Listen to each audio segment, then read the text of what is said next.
What's good, geeks? I'm Jake, and I am Gen X, I'm Anna, I'm Gen Z, and we are Generational Generational Geeks. Geeks. So, as you can tell, we are filming separately, recording separately. We're in a Zoom call that we are recording. So, this is our first Washington State, Tennessee, transcontinental video. So, what are we doing our review on today, Anna? Shang-Chi and the Legend of the Ten Rings. Yes. So we did go see that separately. I actually was getting out of the theater and I called them and they were getting ready to leave to go watch it on the same day. So that was kind of funny. Yeah. This was rated PG-13. And I don't know, was this one delayed? Do you know? I mean, I didn't really keep track of it. I don't think it was delayed. Yeah, so this one wasn't like Black Widow where it was delayed like a year and a half or whatever, or some of the other ones it was delayed forever. I know they talked about this one being the first MCU movie with an Asian lead, and they talked about that like we'd never seen any Asian movies before, you know, because Jackie Chan and Jet Li don't exist. So I grew up watching Kung Fu movies. I enjoyed Jackie Chan, Jet Li. I love the IP Man movies. So this reminded me a lot of that. I think the fight scenes were done really well. And of course, the special effects were amazing, as usual. Yes. There was some stuff that we won't really talk about because it wasn't in the trailer. That was really cool looking, and I thought they did a really good job with. You'll probably know what I'm talking about if you go see the movie or if you have seen the movie. The visuals were good.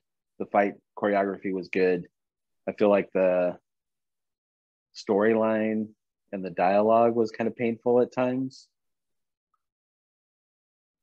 I think mostly the dialogue. I think for me, the story was fine, but the dialogue, like some of the comedy moments, kind of fell flat. Yeah, definitely. I liked the character that they had as the comic relief. What was her name? Katie? Yeah. I liked her as a character, but I feel like they really just tried too hard with the whole comic relief thing.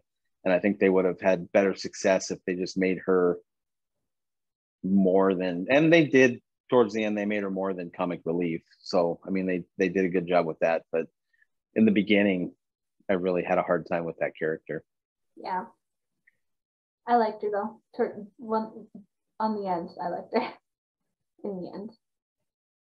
I really didn't feel like this was an MCU movie. I mean, they did throw in some cameos that let you know it was an MCU movie, but just through the whole thing, without those cameos, I think you'd have a hard time knowing that this was an MCU movie. Yeah, which I mean, I don't mind. It was still a really good movie. I just, through the whole thing, I just kind of forgot it was an MCU movie. Yeah. Well, and I know a lot of people don't even know who Shang-Chi is. I don't necessarily, and I had heard of that character before and seen that character in some comics, but I had never read like that character's comics. Yeah. So I don't know how this character Shang-Chi ties into the MCU. Well, I guess the comic book world, and we'll see how he ties into the MCU. Yeah. I thought it was a good movie. Like I said, I don't know anything about the characters, so I can't say if they stayed true to the character or not. I'm assuming they probably didn't, because they usually don't. But MCU does a good job of bringing in obscure characters and presenting them in a way that people like, and making people love these characters. I mean, I know a lot of people probably hadn't heard of the Guardians of the Galaxy until the movies came out. So, and even Thor and Iron Man were kind of lesser known comic book characters. They weren't like the Spider-Man Batman, Superman type characters. Did you just bring DC into this? Well, yes, just to identify some more well-known superheroes that are in comic books. Yeah. And whatever. So I am going to rate this a 7. 7? Yeah, 7.5. I am giving it an 8.5. Oh, really? Nice. Yeah. I enjoyed it. Like I said, the first act, the first third of the movie was okay. I think the comic relief person really killed that part of the movie for me on a whole. But I did find it really funny that, and it happens in the first few minutes of the movie, but I did find it funny that they had an Asian woman portrayed as a really good driver in this movie, because that's counter stereotype. That's a stereotype. I didn't even know that was a stereotype, not gonna lie. Yes. Well, stereotype that women are bad drivers. And Well, also yeah. Stereotype that Asians are bad drivers. So this was like a double stereotype that they went against. I knew the women were bad driver stereotype. Oh, okay. That's all I knew. I thought you were just going to say you knew that women were bad drivers. Well, speaking from experience.